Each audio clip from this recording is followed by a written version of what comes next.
4 years ago, respect, compassion, and love, it was all on display at the Muhammad Ali Memorial. I have some guests who want to talk a little bit about that in our program on Saturday night. Dr. Mark Lynn, you see him. He's a philanthropist and just a really good guy with VisionWorks.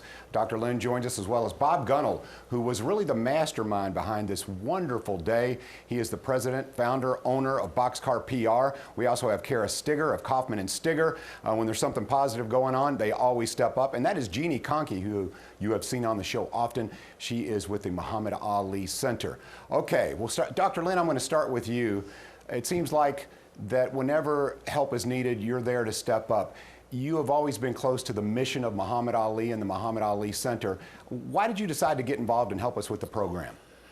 Well, that was actually a real no-brainer. I mean, Muhammad Ali, I'll tell you what sticks out to me most is when they put this together, they were out at the fairgrounds. And yes, the event at the Yum Center was very moving, but I was part of what was going on at the fairgrounds, and the number of people, the number of countries, the dignitaries, it didn't matter what race, creed, color, religion, financial status, everyone was there. I can't even begin to tell you how many countries were there. It wasn't just people, countries.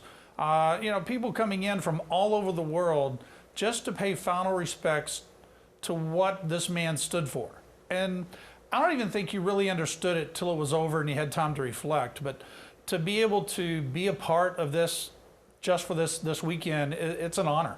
It's not something, it's not something that I had to be asked twice to do. It was really just, yes, absolutely, let's be a part of this. And Dr. Lynn, we thank you for helping us continue his legacy. Bob Gunnell, who is to the left of Dr. Lynn. Bob, you were the mastermind behind this. It was a day that really needed to go perfect because it impacted Muhammad's legacy and a man who was global. Is there anything you would possibly change? Talk a little bit about that day. No, there's nothing I would change, John. It was done to the T of what Muhammad had wished for and what Lonnie had asked us to do. And that day, the motorcade was the most powerful moment I think that I have ever been a part of. I remember leaving the funeral home and Lonnie looking out at me and saying, "Oh, we've got people in the street." And I said, "Yeah, I think they're just around the corner." And then to go on miles and miles and miles. And of course, you were in that motorcade as one of the pallbearers. And, it was just a very powerful moment for Louisville and for sending off Muhammad Ali, and a very powerful moment for me in that car. In our car, I don't think there was a dry eye. Well, you did a masterful job in respect to Muhammad's legacy. Cara Stigger's with us now. And Cara, during these challenging times, there's a lot of people who may not be aware that you have really a personal connection to what we're going through right now. Tell us a little bit about that story. Well, and when we first brought this up, this wasn't my intention, but I did ask my daughter if it would be all right to talk to her, and she said, "Yes, Mom, whatever it takes to help with the current climate in our city and the community hurting." But years ago, I was blessed to be able to adopt my daughter, and she is a mixed race. And she's just a beautiful, wonderful human being.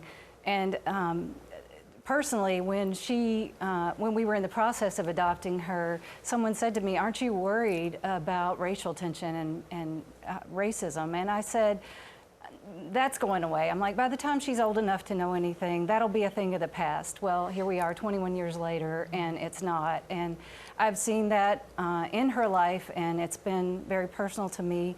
And it hurts when people judge you by the color of your skin, and people have done that to her.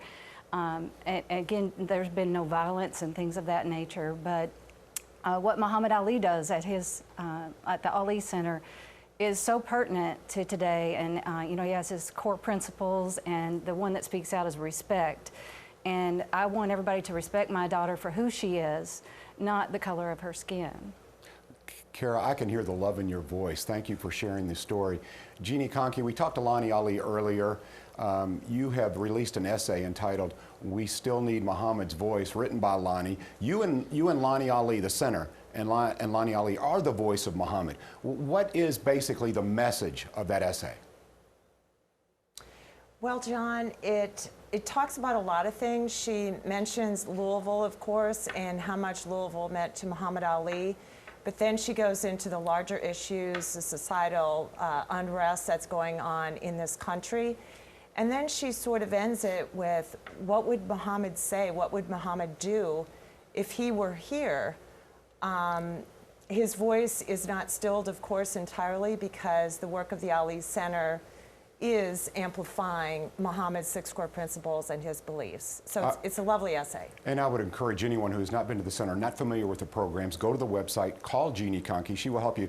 And I'm proud to announce that this program is not only about remembering a special day, but it's about paying it forward. Dr. Lynn, Cara Stigger, and Kaufman and Stigger have been nice enough to donate $1,000 each to the Muhammad Ali Center.